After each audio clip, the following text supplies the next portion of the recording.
Are you happy?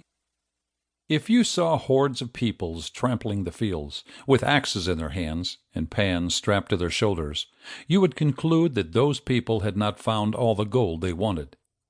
If you saw armies of nurses and doctors riding ambulances or carrying cots, you would conclude that health had not been found.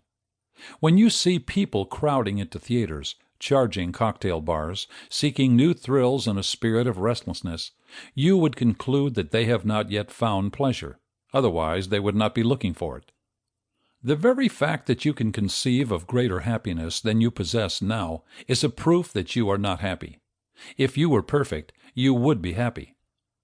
There is no doubt that at one time or another in your life you attained that which you believed would make you happy. But when you got what you wanted, were you happy? Do you remember when you were a child, how ardently you looked forward to Christmas? How happy you thought you would be, with your fill of cakes, your hands glutted with toys, and your eyes dancing with the lights of the tree? Christmas came, and after you had eaten your fill, blown out the last Christmas light, and played till your toys no longer amused, you climbed into your bed, and said in your own little heart of hearts that somehow or other it did not quite come up to your expectations. Have you not lived that experience over 1,000 times since? You looked forward to the joys of travel, but weary feet carried you home. You admitted that the two happiest days were the day you left home and the day you got back. Perhaps it was marriage you thought which would bring you perfect happiness. Even though it did bring a measure of happiness, you admit that you now take your companion's love for granted. Why is it that all love songs are about how happy we will be? Whoever hears a song about how happy we are? The beloved may be the sun of all delight, but sooner or later someone becomes disillusioned. Observing how he had assigned to his dear mistress more than it is proper to concede to mortals. Lucretius. One is never thirsty at the border of the well. Perhaps it is wealth you wanted. You got it, and now you are afraid of losing it. A golden bit does not make the better horse. A man's happiness truly does not consist in the abundance of things he possesses. Maybe it is a desire to be well known than you craved. You did become well known only to find that reputation is like a ball. As soon as it starts rolling, men begin to kick it around. The fact is, you want to be perfectly happy, but you are not. Your life has been a series of disappointments, shocks, and disillusionments.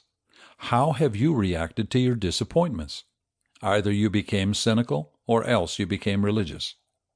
If you became cynical, you decided that, since life is a snare and disillusion, you ought to get as much fun out of it as possible.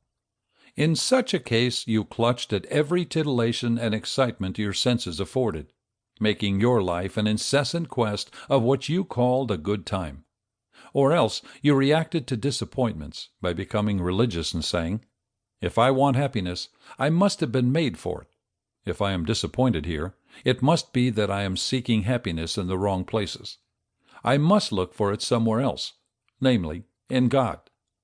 Here is a fallacy to the first reaction, believing that the purpose of life is to get as much pleasure out of it as possible. This would be the right attitude if you were just an animal. But you have a soul as well as a body. Hence, there are joys in life as well as pleasures. There is a world of difference between the two. Pleasure is of the body. Joy is of the mind and heart. Lobster Newburgh gives pleasure to certain people, but not even the most avid lobster fans would ever say that it made them joyful. You can quickly become tired of pleasures, but you never tire of joys.